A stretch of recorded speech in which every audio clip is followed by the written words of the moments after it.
Monica here? Oh, there she Carla's helping us. okay. Hi, Oh, Carla. Carla. Hi, Carla. Thank you. All right. Good morning, everyone, and welcome to the public session for March.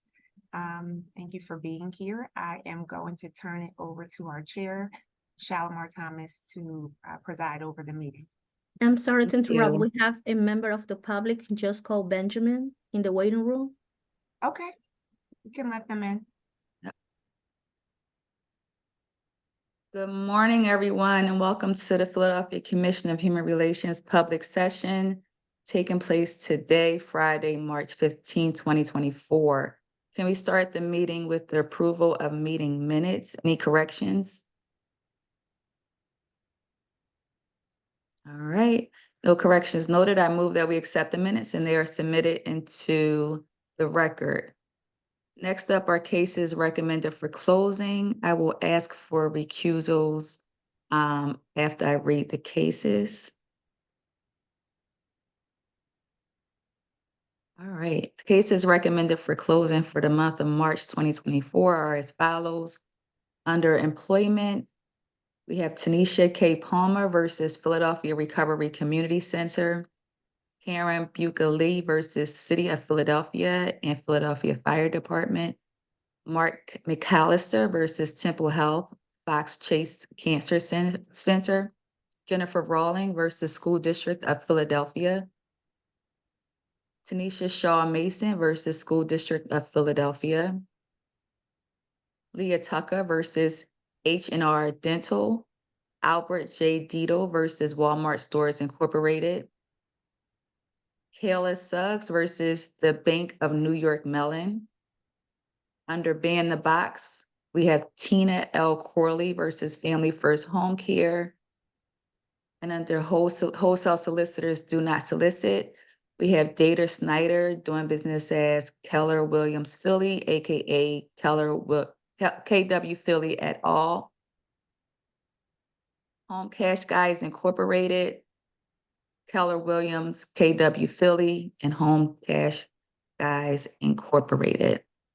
With that, could I have, are there any recusals? I have to recuse from the Temple Health McAllister case. Recusal noted. Any other recusals? All right, the recusal has been noted. Can I have a motion to accept the cases? So moved. Can I have a second? Thank you, Commissioner Loren. All in favor? Thank you. Cases for the month of March have been accepted. And with that, I'll turn it over to our Executive Director, Kia Gee, for her report. Thank you. Thank you, Commissioner Thomas. Excuse me. Just for the benefit of the public, I will go through my report. And if you have any questions, you can feel free to ask them at the end. I will start with compliance. First, kudos to Deputy Director Pamela Gwaltney and the entire compliance team for securing settlements again this month for victims of discrimination. One was with an undisclosed amount of compensation, and the other was a fair chance hiring case, and that settled for $2,000. Moving on to community engagement, prevention, and education.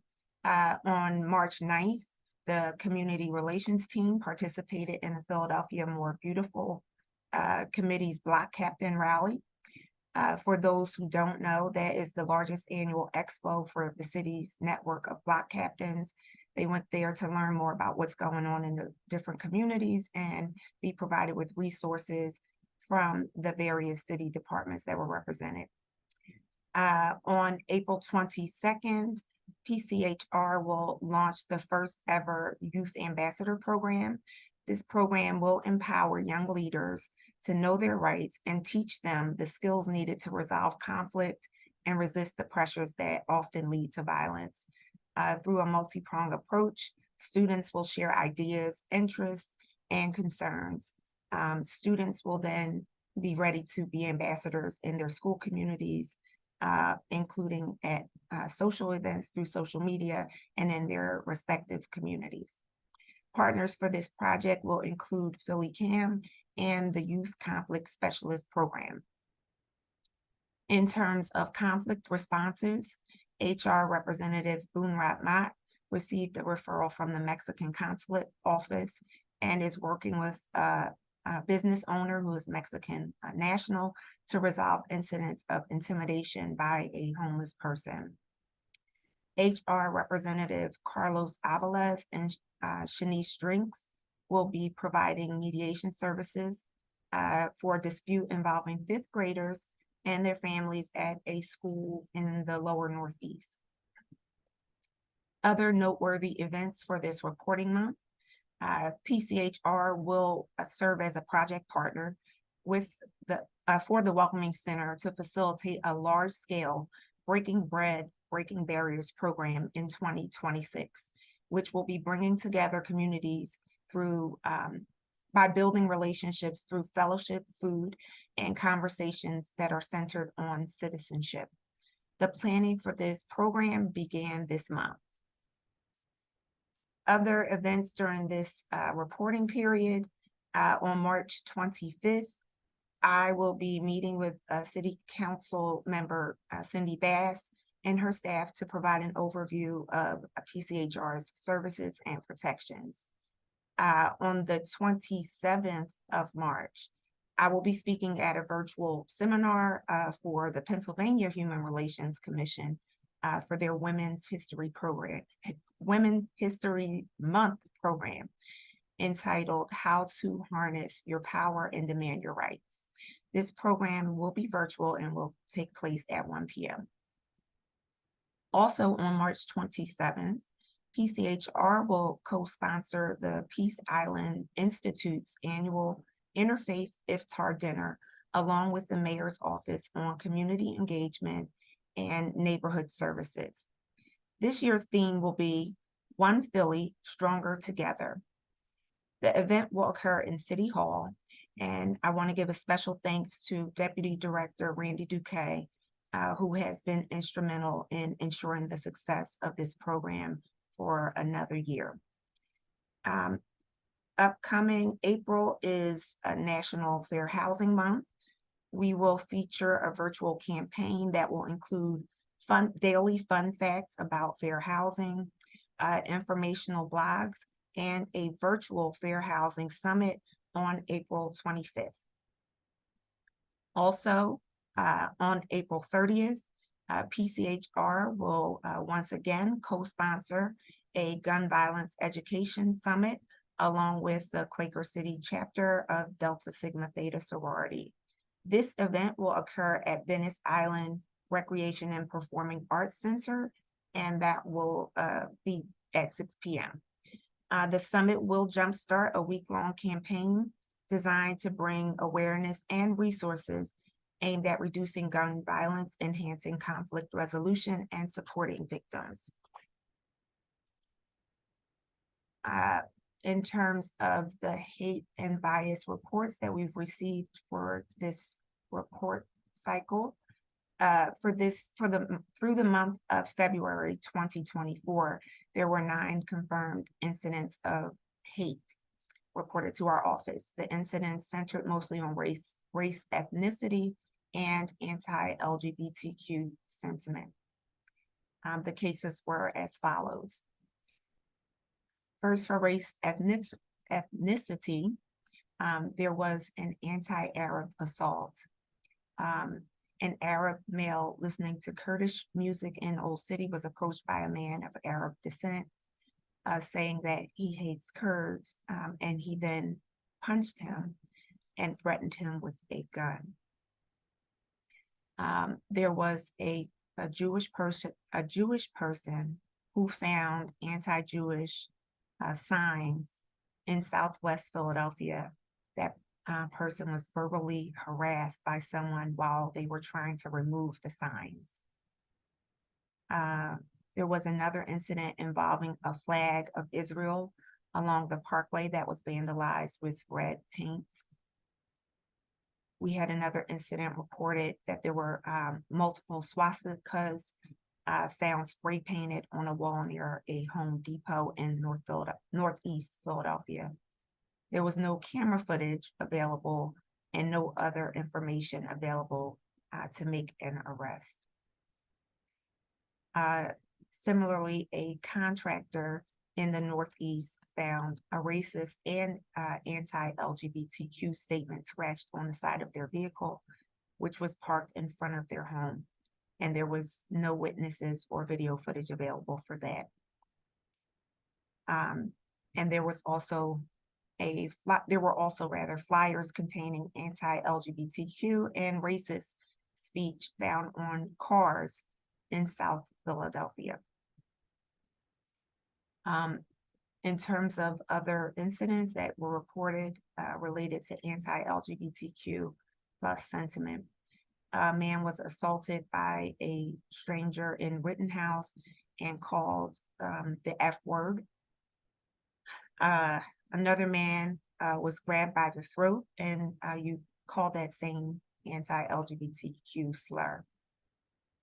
And then finally, we received a report of a woman who assaulted a teen at a fast food restaurant in South Philadelphia, calling him that same slur and accusing that teen of having a relationship with her son.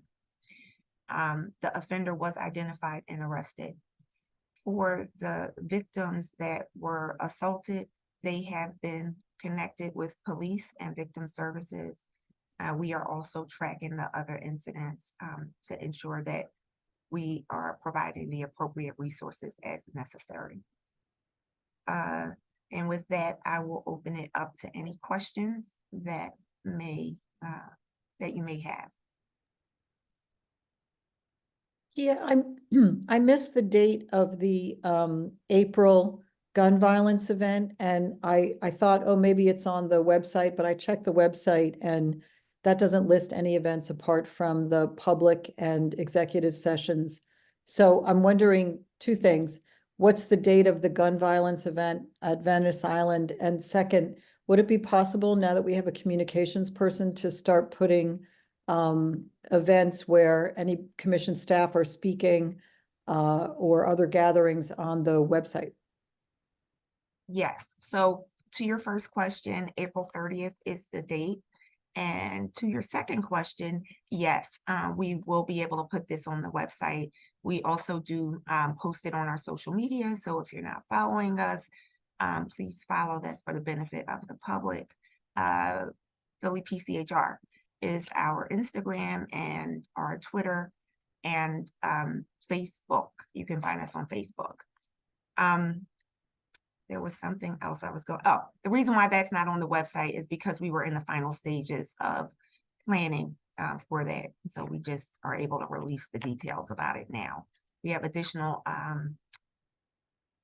some additional events that'll be coming up as well, but we're not prepared to share the details yet. All right. And with that said, I will turn it back over to our chair, Commissioner Shalimar Thomas.